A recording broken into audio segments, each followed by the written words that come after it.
आमचे गुरुवर्य आदरणीय धनंजय लोखंडे सर यांनी मला सांगितलं की तुम्हाला सर जुन्नरला यायचं आहे. तो इथले जे कार्यकर्ते आहेत हे कमिशनर आहेत, वकील आहेत, प्राध्यापक आहेत, इंजिनियर आहेत. मला पण आनंद वाटला की वेगवेगळ्या पदावर काम करणारे मोठमोठी माणसं समाजकार्य, धम्मकार्य करत आहे. खरं म्हणजे त्यांचं करावं तेवढं कौतुक कमी आहे. Advocate KB Waghmare, advocate Ashok Lokhande, Prakash Phulpagar, इतर सर्व मान्यवर, विचारमंचावर उपस्थित माजी आमदार सन्माननीय बाळासाहेब दांगट सर उपस्थित आहेत. आमचे मित्र डॉक्टर बाळासाहेब सोनवणे उपस्थित माझ्या बंधू भगिनी. मला कल्पना आहे की ऊन फार झालेला आहे, वेळही फार झालेला आहे. फार कमी वेळामध्ये मी आपणाशी संवाद करणार आहे. आज जो 16 आहे, आज बुद्ध पौर्णिमा आहे. इथपर्यंत आपण का आलो? आपण आज जो हा सोहळा आयोजित करत आहोत, इथे व्याख्यान ठेवलेलं आहे. का ठेवलेलं आहे याचा उलगडा आपण केला पाहिजे. कारण बाबासाहेबांची जयंती, बुद्धांची जयंती म्हणजे विचारांची जयंती आहे. एक काळ होता की बाबासाहेबांनी असं केलं, बाबासाहेबांचा जन्म कुठं झाला, बाबासाहेब असे म्हणाले. या अनुषंगाने आम्ही सुद्धा जयंतीमध्ये व्याख्यानं द्यायचो. तो काळ गेलेला आहे. इथं प्रत्येक माणसाला माहिती आहे की बाबासाहेबांनी काय केलेलं आहे. म्हणून मी त्या अंगाने बोलणार नाही. इथं बुद्धिजीवी वर्ग आहे, संख्या कमी आहे, काय हरकत नाही, वर्ग बुद्धिजीवी आहे. म्हणून मी चर्चात्मक एक मांडणी करणार आहे. विशेषतः बाबासाहेबांनी जो धम्म स्वीकारला त्याच्या संबंधी अनेक प्रश्न उपस्थित झालेले आहेत. त्या प्रश्नासंबंधी काही एक चर्चा या निमित्ताने झाली पाहिजे, तर गौतम बुद्धांची जयंती झाली असं मला वाटतं. म्हणजे भारतातून धम्म का गेला? अनेक लोक सांगतात किंवा बृहद्रथ हा जो राजा होता त्याची हत्या पुष्पपुत्र शुंगने केली आणि तेव्हापासून धम्म लयाला गेला. त्याने अनेक भंतेंची कत्तले केली वगैरे वगैरे. जेव्हा आपण इतिहास पाहतो तेव्हा हे खरं आहे का? तर अजिबात नाही. कारण त्यानंतर सुद्धा कनिष्क नावाचा राजा झालेला आहे. नालंदा, तक्षशिला हे विद्यापीठ त्यानंतर उभी झालेली आहेत. त्यांचं जे काम आहे, मग त्या काळात सुद्धा नालंदा, तक्षशिला फार मोठे महापंडित त्या काळात होऊन गेलेले आहेत. म्हणजे त्या पंडितांचा आपण काय केला पाहिजे? विचार केला पाहिजे. नागार्जुन झालेले आहेत, ज्यांनी शून्यवाद मांडलेला आहे. पाणीनंतर जे मराठी भाषांतर झालं, व्याकरण झालं, त्या अनुषंगातून नालंदा विद्यापीठात फार मोठं काम झालेलं आहे. म्हणजे मला सांगायचं काय की पुष्पमित्र शुंगाने बृहद्रथाची हत्या इसवी पूर्व 150च्या आसपास केलेली आहे. कनिष्क इसवी 2 मध्ये आलेला आहे आणि कनिष्काने फार मोठं काम केलेलं आहे. त्या काळी सुद्धा कनिष्काच्या अंडरमध्ये अफगाणिस्तान, बलुचिस्तान, नेपाळ, भूतान, श्रीलंका हा सगळा प्रदेश हा त्याचा होता, कनिष्काचा. तुम्ही आजही नेटवर पहा की जो कनिष्क राजा होता तो किती मोठा होता. म्हणजे सम्राट अशोकाच्या नंतर इतकं मोठं राज्य कनिष्काचं आहे. मी जो राज्य अभ्यास करायला गेलो तेव्हा मला कनिष्क राजा फार मोठा आहे. आपण त्याला विसरलो होतो. एक डिस्कव्हरीवर एक फॉरेनचा माणूस बोलून गेला होता की भारतामध्ये अनेक काव्य झाली, कनिष्क हा राजा फार महान होऊन गेला आणि ह्या राजाने भारतातली जगातली पहिले विद्यापीठ स्थापन केली. हे कनिष्क नाव वेगळ्या अंगाने इथल्या साहित्यामध्ये लिहिलं गेलं.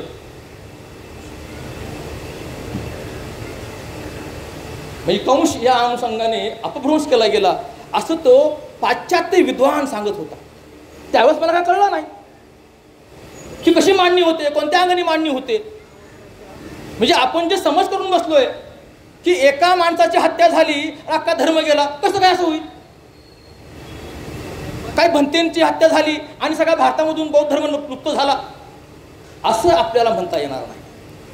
म्हणून कनिष्काचा आपल्याला फार वेगळ्या अंगाने विचार करावा लागतो. आपण जर पाहिलं पुढे पुढे 12व्या शतकात गढवार वंश याचं राज्य होतं उत्तरेमध्ये. आणि हा जो वंश आहे हा वंश बौद्ध आणि ब्राह्मण दोन्हीही धर्मांना तेवढंच महत्त्व देत होतं. किंबहुना त्यांच्या राणीने अनेक विहारांना काय केलेले आहेत, दान दिलेले आहे. दक्षिणेमध्ये शिलाहार वंश होता, राजवंश होता. शिलाहार म्हणजे आजचे सेलार, हे मी सांगत नाही. महापंडित राहुल सांकृतायन, माझं सगळ्याला विनंती आहे, बौद्ध संस्कृती नावाचं त्यांचं पुस्तक आहे. खरं म्हणजे राहुल सांकृतायनचं पुस्तक वाचलं पाहिजे. वल्वा ते गंगा. तर ब्राह्मण कुटुंबात जन्मला, संस्कृतचा महापंडित. पण जेव्हा त्यांनी भारताचा शोध घेतला तर म्हणजे हा भारत बुद्धाचा आहे. इथं प्रत्येक विचारामागे दडलेला बुद्ध आहे. आणि त्यांनी बुद्धांचा विचार केला आणि त्यांनी आयुष्यभर बुद्धांच्या विचारांचा प्रसार केला. त्या राहुल सांकृतायनला नाव घेतानाच माझं नमन होतो. इतका विद्वान माणूस भारतामध्ये होऊन गेला. कृपया कधी तुम्हाला जमलं नेटवर असेल, तुमच्या आता तो मोबाईल आहे, राहुल सांकृतायन टाका, त्याची पुस्तकं पहा आणि त्या माणसांचे संशोधन केलेलं आहे ते कृपया सगळ्यांनी पाहावं असं मी तुम्हाला विनंती करेन. म्हणजे केरळमध्ये सुद्धा मंजुश्री मूलकल्प नावाचा जो प्रबंध आहे, ग्रंथ आहे, बौद्ध ग्रंथ, तो सुद्धा तिथल्या ब्राह्मण कुटुंबांनी जतन केला होता. राहुल सांकृतायन त्यांचे आभार मानत आहेत. म्हणजे शंकराचार्य हे मूळ कुठले तर केरळाचे. केरळामध्ये सुद्धा बौद्ध विचार त्या काळी जपून ठेवला होता. तिरस्कार वगैरे अशा गोष्टी नव्हत्या, धार्मिक भांडणं अशी नव्हती. नालंदा तक्षशिलामध्ये सुद्धा वेदाचा अभ्यास केला जात होता. अशा काही रेषा नव्हत्या, पण त्यावरती संस्कृती होती, विचार होता. दर्शन म्हणजे काय, फिलॉसॉफी, तत्वज्ञान. त्या विहारात जाऊन तिथलं दर्शन घ्यायचं म्हणजे काय, त्यांचं तत्वज्ञान समजून घ्यायचं. बुद्धांच्या काळात 62 पंथ होते आणि 62 पंथांचे वेगवेगळी फिलॉसॉफी होती. जग म्हणजे काय, माणूस म्हणजे काय, का जगायचं, मृत्यू म्हणजे काय, मृत्यूनंतर काय, या अनुषंगाने ह्या काय होत्या पंथ होते. आणि ह्यामध्ये फार देवाणघेवाण असायची. म्हणून दर्शन घेणे म्हणजे काय, त्या विहारात जाऊन, त्या मंदिरात जाऊन, त्या मंदिराचे जे तत्वज्ञान आहे ते समजून घेणे. आता आपण काय म्हणतो, दर्शन घेणे म्हणजे काय, पाया पडून येणे. या अनुषंगाने मांडणी केली जाते. अजून एक मांडणी केली जाते की शंकराचार्यांनी 8व्या शतकामध्ये बौद्ध पंडितांचा पाडाव केला तात्विक चर्चेमध्ये. बघा, चर्चा फार महत्वाची आहे. भारतामध्ये प्रत्येक वेळेस चर्चा झाली आहे, मारामाऱ्या नाही. ही भारताची भूमी आहे, ही संतांची भूमी आहे, ही बुद्धांची भूमी आहे, ही महावीरांची भूमी आहे. चर्चेतून प्रत्येक गोष्ट सोडवलेली आहे, प्रत्येक गोष्ट चर्चेतून. अशी एक मांडणी केली जाते की 8व्या शतकामध्ये शंकराचार्यांनी आपल्या विद्वत्तेच्या अनुषंगाने बौद्ध पंडितांना हरवलं व भारतातून बौद्ध धर्म नष्ट झाला. 8व्या शतकात. आणि 12व्या शतकात तर राजे होऊन गेलेत ना. शंकराचार्य सुद्धा पहिले कोण होते, बुद्धिस्ट. त्यांना प्रचंड बुद्ध म्हणतात. बऱ्याच लोकांना माहिती नाही. कृपया नेटवर जा ना, गुगल आपला गुरु येतात. प्रचंड बुद्ध म्हणतात. पण त्या काळी तंत्रवाद पुढे आला होता, यात वादच नाही. म्हणजे मी हमेशा सांगतो, भारत आजचा समजून घ्यायचा असेल तर नागार्जुनचं शुद्ध शून्यवाद आणि शंकराचार्यांचा तंत्रवाद समजून घेतला नाही तर तुम्हाला आजचा आध्यात्मिक भारत समजणार नाही. तुम्ही भांडण करत बसता. म्हणजे एक 10-1 वर्षापूर्वी मी त्यातला होतो. हे असं हे कसं आहे, तसं नसतं. भारत हा फार वेगळा देश आहे. अहिंसेने, चर्चेने, मैत्रीने, करुणेने प्रश्न सोडवणारा देश आहे. आणि जो चर्चेमध्ये विद्वान ठरेल त्याचा ऐकणारा हा देश आहे. त्याच्या मागे जाणारा हा देश आहे. म्हणून हा देश ज्या लोकांनी हातात शस्त्र घेतलं नाही, म्हणजे शस्त्र घेतलं पण ते स्वराज्यासाठी घेतलं, त्यांच्या मागे देश गेलेला आहे. म्हणजे मी आज शिवनेरीच्या पायथ्याशी बोलतोय, लेण्यांच्या आसपास मध्यस्थी उभं राहून बोलतोय, याचं मला पूर्ण भान आहे. म्हणजे बृहद्रथाची हत्या झाली म्हणून बौद्ध धर्म गेला. शंकराचार्यांनी चर्चेतून सगळ्यांना हरवलं, ते विद्वान होते म्हणून बौद्ध धर्म नष्ट झाला 8व्या शतकात. परंतु पुन्हा 10व्या 12व्या शतकापर्यंत बौद्ध राजे भारतामध्ये राज्य करत होते. म्हणजे या गोष्टी ह्या गोष्टी तर आपण विसरलो. म्हणजे पाल राजे कोण होते? बुद्धिस्ट होते. इस्टिड राजे कोण होते? बुद्धिस्ट होते.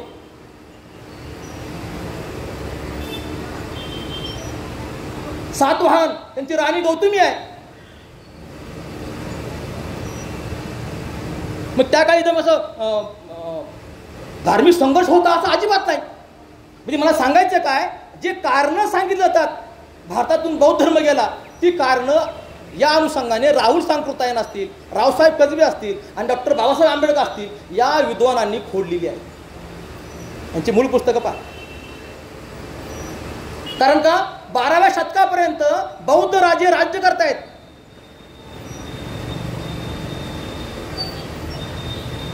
मग बाबासाहेबांनी काय कारण सांगितली होती? बौद्ध धर्म इथनं का नष्ट झाला? तुम्ही आज सगळं बौद्ध संस्कृतीच्या अनुषंगाने बौद्ध पौर्णिमा आयोजित करताय, उत्साह करताय.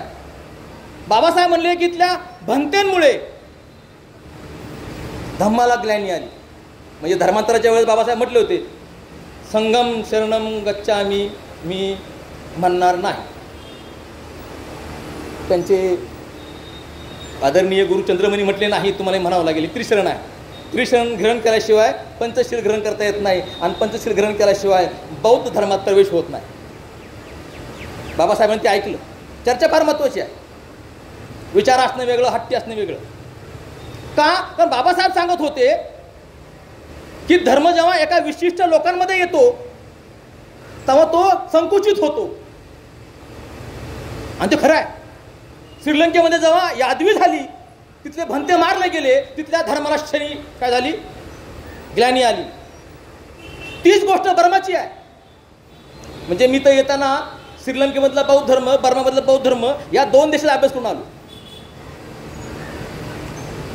ज्या ठिकाणी आयोजक मोठमोठे हुद्द्यावर होते, मोठे कार्यकर्ते होते, तिथे जाताना अभ्यास करूनच जावं लागतं. पण तिथेही तिथले भंते मारले गेले तेव्हा तिथे धम्माला ग्लानी आलेली आहे. परंतु तिथं राजाश्रय होता. मग बर्मामध्ये आणि श्रीलंकेमध्ये शेवटपर्यंत बौद्ध धर्म टिकून राहिला. मग भारतामध्ये झालं काय? भारतामध्ये असं झालेलं आहे की धम्म म्हणजे संघ सांगेल ते. तर बाबासाहेब म्हणायचे, हे बाबासाहेबांना काही लोकांनी प्रश्न विचारले होते की बुद्धांच्या काळामध्ये धर्मांतर कोणी केली? बुद्धांच्या मागे कोण गेले? क्षत्रिय राजे. सगळे राजे हे बुद्धांच्या मागे गेले. ब्राह्मण वर्ग, त्या काळी पहिले पंचभिक्षू भिक्खू कोण होते? ब्राह्मण होते. 90% भंते ब्राह्मण होते. हा मार्ग बुद्धीचा आहे. मग असं एक बोललं जातं की सर्वसामान्य माणूस, कष्टकरी माणूस धम्मात आलाच नाही. धम्म हा ब्राह्मणांचा, क्षत्रियांचा, राजांचा, सरदारांचा होता. म्हणून राज्य बदलली, राजा बदलला की हे बदलले. अशा एक प्रकारची मांडणी केली जाते. ठाम एखाद्या गोष्टी सांगता येत नाही. जो धर्म भारतामध्ये 1200 वर्ष टिकला, जो धर्म सगळा आशिया खंडात गेला, तो एका गोष्टीने, एका हत्या केली राजाची आणि धर्म उडून गेला. कसं शक्य आहे? एका माणसाने चर्चा केली, एका भंतीला हरवलं असेल, त्या भंतीचा अभ्यास नसेल आणि धर्म भारतातून निघून गेला. ह्या गोष्टी झाल्या. हो, मी बाबासाहेबांना यावर लिहायचं होतं, बाबासाहेबांना याच्यावर लिहायचं होतं, पण त्यांना तो वेळ मिळाला नाही. पण बाबासाहेबांची भाषणं पाहिली तर याचे उत्तर कळतं आपल्याला की बाबासाहेब म्हणायचं काय होतं. भंतेला विरोध होता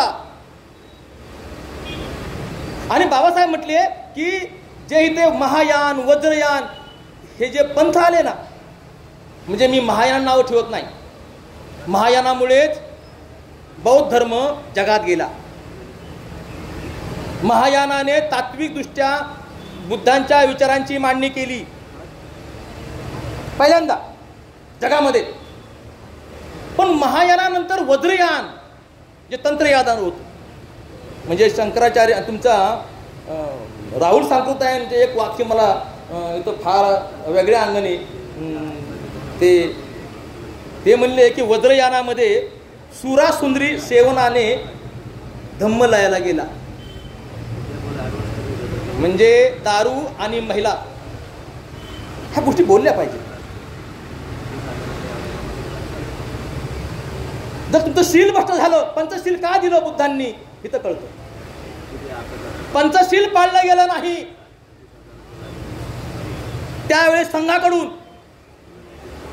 म्हणून राहुल सांकृताय म्हणतायत की 12व्या शतकाच्या आसपास बौद्ध धर्म लयाला गेला. आणि त्यांनी अजून एक कारण दिलं सगळ्यात मोठं, तुर्कींचं आक्रमण.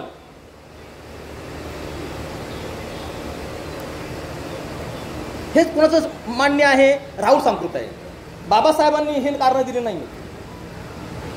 किंवा बाबासाहेबांनी डायरेक्ट कोणत्या प्रजेवर, कोणत्या राजावर असा आरोप केला नाही की धम्म का नष्ट झाला. नष्ट झालाय ना, कारण शोधू, आता ते पुन्हा जिवंत करू. बाबासाहेब हे पर्याय देणारी व्यक्ती होती.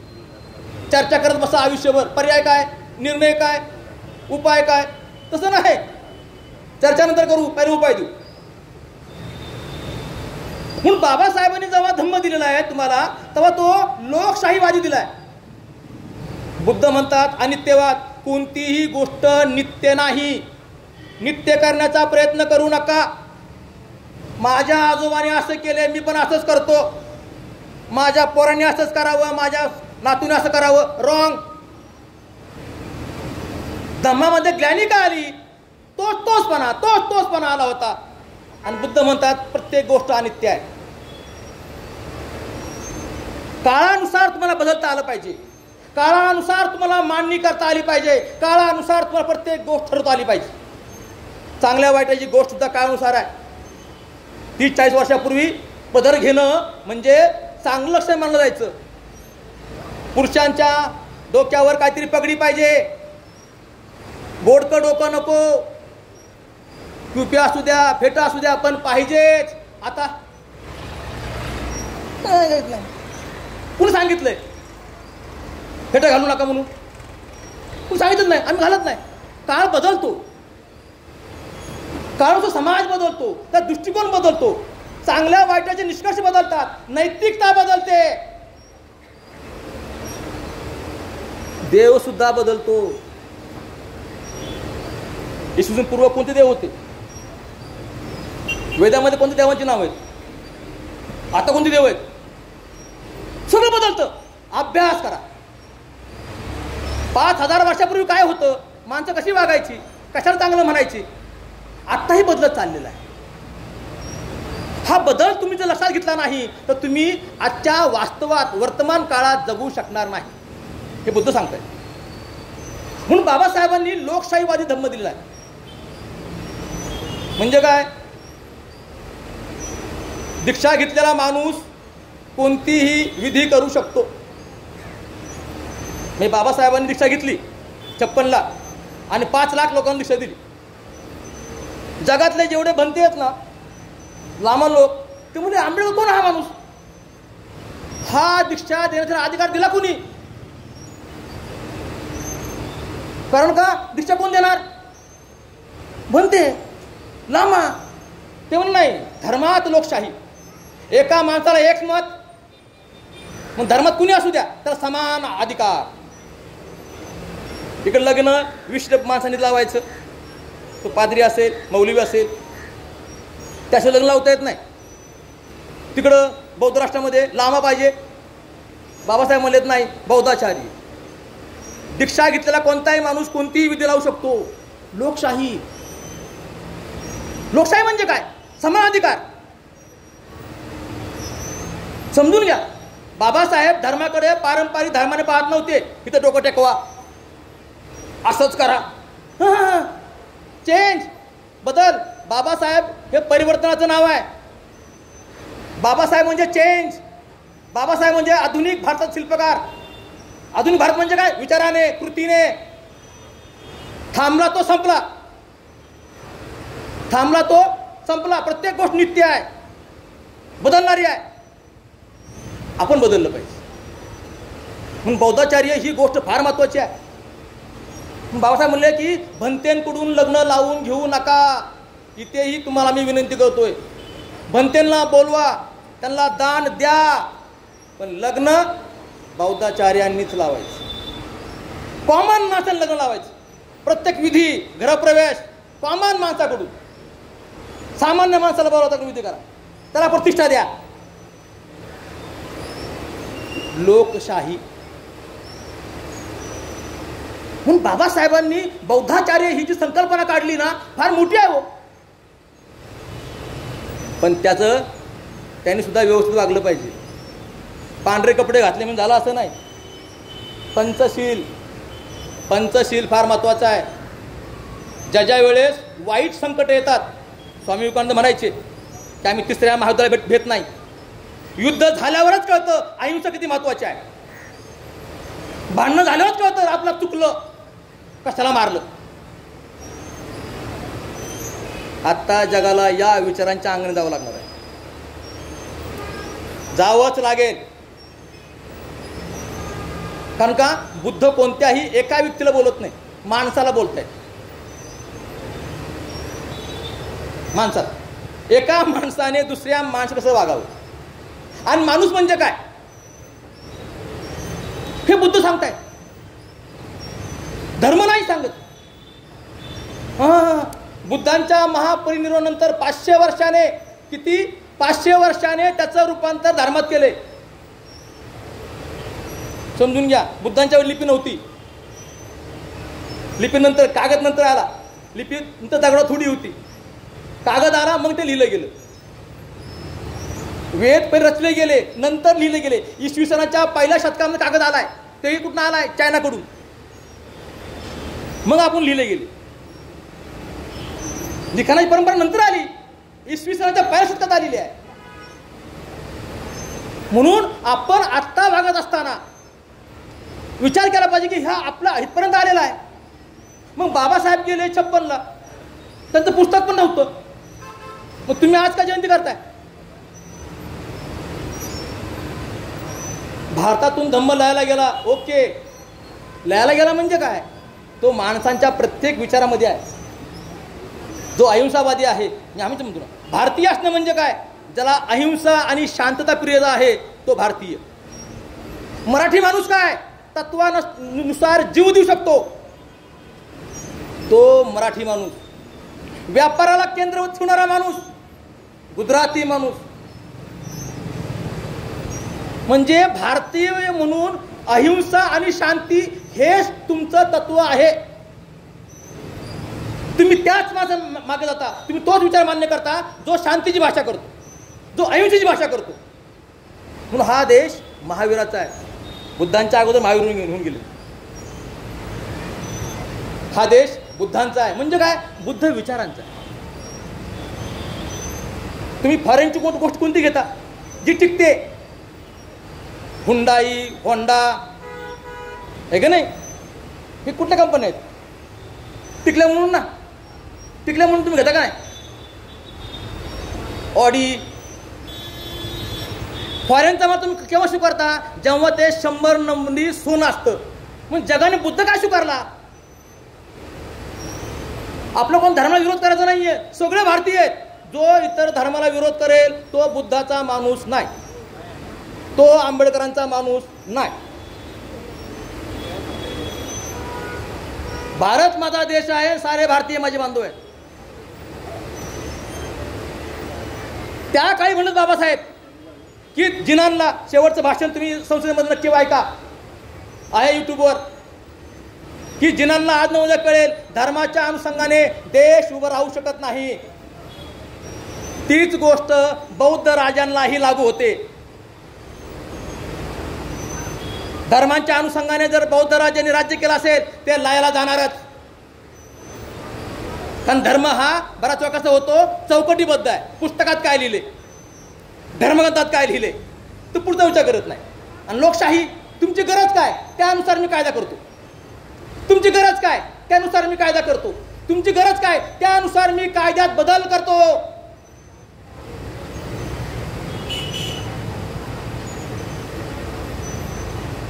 म्हणून बौद्ध राजे होते ते जर नष्ट झाले असतील तर बाबासाहेब उत्तर दिले, धर्माच्या अनुषंगाने देश उभा राहू शकत नाही. आज काय अवस्था आहे, अफगाणिस्तान, पाकिस्तान, श्रीलंकेने चूक केली. काय चूक केली? म्हणे आमचं राष्ट्र बौद्ध राष्ट्र. काय झालं? तिथल्या हिंदूंनी उठाव केला. याची लढाई. धर्म ही व्यक्तिगत गोष्ट आहे, सामाजिक गोष्ट आहे, ती राष्ट्रीय करू नको. जर करण्याचा प्रयत्न करत असाल तर संघर्ष होईल, संघर्ष होईल. म्हणजे बाबासाहेब जगाच्या मांडणीतून, आपल्या भाषणातून वेगवेगळ्या प्रसंगी आपण कसं वागलं पाहिजे, कसं वागू नये हे सांगण्याचा प्रयत्न करतायत. आपण जाणकार माणसांनी त्या अनुषंगाने वर्तन केलं पाहिजे. आपला आध्यात्मिक कट्टर असता कामा नये. इतरांचा आदर करून आपल्याला आपला विचार अंगी बाळगावा लागेल. आपला विचारच काय? अहिंसा, मैत्री, करुणा. त्यागने वागायचे, त्यागने वागायचे. पण कोणती गोष्ट नित्य नाहीये. बुद्धाने सांगितले प्रत्येक गोष्ट बदलणारी आहे. आणि जो बदल स्वीकारत नाही त्याला काळ संपवतो. 30 वर्षामध्ये चायना इतका पुढे गेलाय की तो अमेरिकेत टसल देतोय. आपली काय अवस्था आहे? तुमच्या हातामध्ये मोबाईल आहे, विनंती आहे फक्त चायना बघा, चायनाची शहरं बघा, चायनाचे ग्रामीण भाग बघा, चायनातले स्त्री पुरुष बघा, त्यांचे कामं बघा. आणि आपले बघा, ऊड बडवून पोट भरत नाही. तुम्हाला जगात किंमत नाही. 140 कोटी जगात किंमत नाही. आपण शेजारी देशात लढू शकतो, चायना लढू शकत नाही. चायना बरोबर आहात कुठं? कोणत्या माहोलमध्ये आहात तुम्ही? डोळे उघडा. एवढा वारसा दिला आपल्याला विज्ञानवादाचा. जानो पहचानो फिर मानो, यही धम्म आहे. धम्म म्हणजे नीती, धम्म म्हणजे चांगला विचार, सुविचार. जग कसं जगावं, एक चौकट, नीतीपूर्ण जगण्याची चौकट म्हणजे धम्म आहे. त्या अंगाने विचार करा. प्रत्येक गोष्टी का कारण लावा. बुद्धांना एका माणसाने विचारलं की जग कोण निर्माण केलं? बुद्ध म्हणे इकडे, तुला करायचं काय? जग कोण निर्माण केलं? तुला करायचं काय? तुझ्या दुःखाचं उत्तर हित आहे का? नाही. तू तुझ्या आजच्या प्रश्नासंबंधी बोल.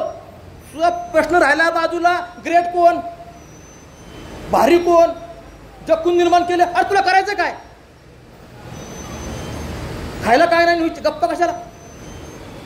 मग बुद्धांनी प्रतिसमुत्पादन हा सिद्धांत मांडला. प्रत्येक गोष्ट कार्यकारण भावाने उत्पन्न होते. जग सुद्धा उत्पन्न झाले. बिग बँग थिअरी आलीच आहे. समजून घ्या, समजून घ्या. 5000 वर्षापूर्वी काय होतं? एकच धर्म नव्हता. 3000 वर्षापूर्वी काय होतं? एकच धर्म नव्हता. आणि आम्ही भांडतोय का? सगळे भारतीय लोक आपण. समजून घ्या एकमेकांना. आपण भारतीय असणं म्हणजे काय. हा देश जेवढा बाबासाहेबांचा आहे तेवढाच महात्मा गांधींचा आहे, तेवढाच संतांचा आहे, तेवढाच इथला ख्रिश्चनांचा आहे, तेवढाच इथला मुस्लिमांचा आहे. आपण जगाला म्हणजे पसादान मागणारी माणसं आहोत आणि भांडत बसतोय. अजिबात नाही. मग तुम्हाला आज न उद्या विज्ञानवादी व्हावं लागेल. मग तुम्हाला चर्चा करावं लागेल की त्या काळी धम्म का लायला गेला. 1200 वर्ष एवढा मोठा दीर्घ काळ कोणत्याही इतर धर्माने भारतावर घालवला नाही. आणि महाराष्ट्रात बोलूच नका. मी जिथं उभं राहतोय कधी सगळं लेण्याच आहेत. मी जास्त बोलणार नाही, का जास्त बोलू नये. ज्या डोकं आहे तो विचार करेल, नाही तर तू बस, तू तुझं बघ, तू तुझं अज्ञान तुला, तुझा गर्व तुला. पण काळ सुरू होईल. तुम्हाला विज्ञानाच्या अंगाने जावं लागेल, तुम्हाला कार्यकारण भाव विचारावं लागेल आणि तुम्हाला नवीन काय देता येईल का हा विचार करावा लागेल. तर आपण आधुनिक भारत घडवू, तर आपण संविधानाला अभिप्रेत नागरिक तयार करू. अन्यथा भारतामध्ये यादवी व्हायला जास्त वेळ लागणार नाही. जर ते झालं तो बुद्धाचा पराजय असेल, तो महावीराचा पराजय असेल, तो महात्मा गांधींचा पराजय असेल, तो डॉक्टर बाबासाहेब आंबेडकरांचा पराजय असेल. म्हणून ह्या जयंत्या करत असताना आपण चर्चा केली पाहिजे की का असं झालं आणि आता आपण कोणती खबरदारी घेतली पाहिजे. कॉमन माणसापर्यंत एखादी गोष्ट पोचली त्याला त्याच्या भाषेत सांगावं लागेल. त्याला त्याच्या जी आकलन क्षमता आहे त्याच्या परिप्रेक्ष्यात सांगावं लागेल की भारत काय होता आणि तुला कसं वागावं लागेल.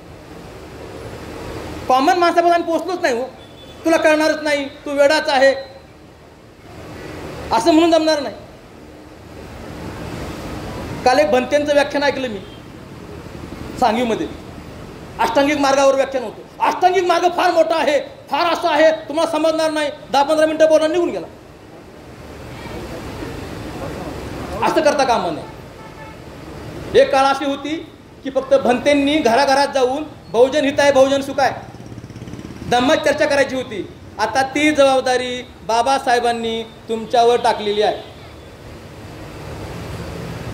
तुम्ही काय करताय मी बघतो आणि मी काय करतोय तुम्ही बघा. 14 एप्रिल आली, 6 डिसेंबर आलं, बुद्ध पौर्णिमा आली की आम्ही जागा होतो नाही. बुद्धाचा विचार काय होता आणि तो आजच्या परिप्रेक्ष्यात सांगावा लागेल. म्हणून मला आत्मदीप भव फार आवडतं बुद्धांचं. मग मी म्हणतो की आत्मदीप भव म्हणजे काय, तू तुझ्या विचाराने वाग. मग पंचशील सांगितलं कशाला, अष्टांगिक मार्ग सांगितला कशाला, तू तुझ्या विचाराने वाग. मग तुझा अर्थ वेगळा आहे. खोटं बोलू नका. एखादा माणूस आलेला आहे, त्याला कोणतरी मारायला आलेला आहे, तो म्हणतो की मला त्याला लपू द्या, मला जीव वाचवा.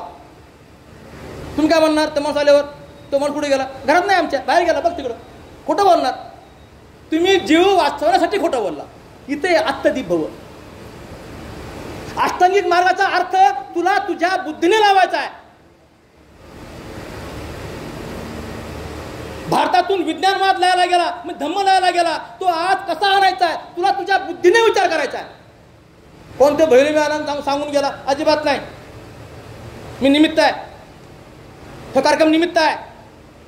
तुम्हाला तुमच्या बुद्धीने काम करायचं आहे. अत्तदी भव. प्रत्येकामध्ये सतसत योग बुद्धी आहे आणि सतसत योग बुद्धी म्हणजेच बुद्ध म्हटलं गेलंय. म्हणून थायलंडचा एक भंते प्रत्येक माणसाच्या पाया पडायचा. काय विचारलं, तू असं का करतो, तो म्हणे प्रत्येकामध्ये सतसत योग बुद्धी आहे, मी प्रत्येकात बुद्ध आहे, फक्त त्याने विकास केला नाही. बुद्ध म्हणजे असं आहे का, त्याला कुठेतरी आशीर्वाद दिला आणि ते बोधी प्राप्त झाली. 6 वर्ष बसले, त्यांना कळलं की जग काय आहे, दुःख काय आहे. याचं रिसर्च. आमच्याकडे 5 वर्षात PhD होती, बुद्धांनी 6 वर्षात केली. म्हणून दुःखी का, हा रिसर्च आहे. तो त्या काळाचा रिसर्च आहे. आत्ता माणूस दुःखी का आहे समजून घ्या. मोबाईल संबंधी उल्लेख कोणत्या धार्मिक ग्रंथात नाही. इंटरनेट संबंधी उल्लेख कोणत्या धार्मिक ग्रंथात नाही. म्हणजे काय, त्याला मर्यादा आहे. उद्या कोणतं यंत्र येईल तुम्हाला माहिती बी नाही व्हायचं. पण आमच्या परंपरा आहे, आमच्याकडे हे होतं. मग का तयार केलं नाही? का तयार केलं नाही? हुशारक्या मानून जमत नाही आणि भूतकाळावर दिवस काढता येत नाही. भूतकाळावर दिवस काढता येत नाहीत. जेव्हा इंग्रज इथं आले, इंग्रज, तेव्हा सर्वात जास्त राजकीय ऐतिहासिक कादंबऱ्या आल्या. छत्रपती शिवाजी महाराजांवर, संभाजी महाराजांवर, होळकरांवर का आल्या कादंबऱ्या? आमची सुद्धा माणसं मोठी होती. हारलेलं मन सांगत होतं, मनाला कत्री दिलाच द्यायला पाहिजे ना. हम बी कमी नाही, माझा आजोबा होता. तू काय करतो? तू गुलाम आहे आज इंग्रजांचा. तू नाव घ्यायचा अधिकार आहे का? मानसिकताच. भूतकाळात जगायचं नाही. बुद्ध म्हणतायत वर्तमान काळात जगा, भविष्य काळात जगायचं नाही. स्वप्न बघू नका. स्वप्न बघून तसं खरं घडत नसतं. वर्तमान काळात जगा. जो समाज भूतकाळात जगतो, आम्ही असं होतो, आम्ही तसं होतं, आमचं असं समजायचं, हा मेलेला समाज आहे. हा कोणाला काय देऊ शकत नाही आणि हा आजच्या काळात जाऊ शकत नाही. आम्ही असं करू, आम्ही तसं करू समजायचं, हा खोटं बोलतोय. आत्ता हे असं, आत्ता काय केलं पाहिजे? आत्ताची भाषा बोल. आणि जो हे करतो तोच आजच्या काळात जगू शकतो. तोच समाजाला काहीतरी देऊ शकतो. तो स्वतः अत्यधिक भव होऊ शकतो. आणि ते करणं गरजेचं आहे. 1961 पासून तुम्ही ही पताका चालवताय. पुन्हा एकदा लोखंडे आणि वाघमारे व तमाम कसबे वगैरे मंडळींना मी त्यांचे आभार मानेन. ही वैचारिक चळवळ चालू राहिली पाहिजे. आमचे नेते किती महान होते, आंबेडकर किती मोठे होते. तुझं बोल. बुद्ध किती महत्वाचे होते. बुद्ध धर्म जगात गेला. तुझं काय? तुझ्या घरात आहे का? तो शेजारी आहे का?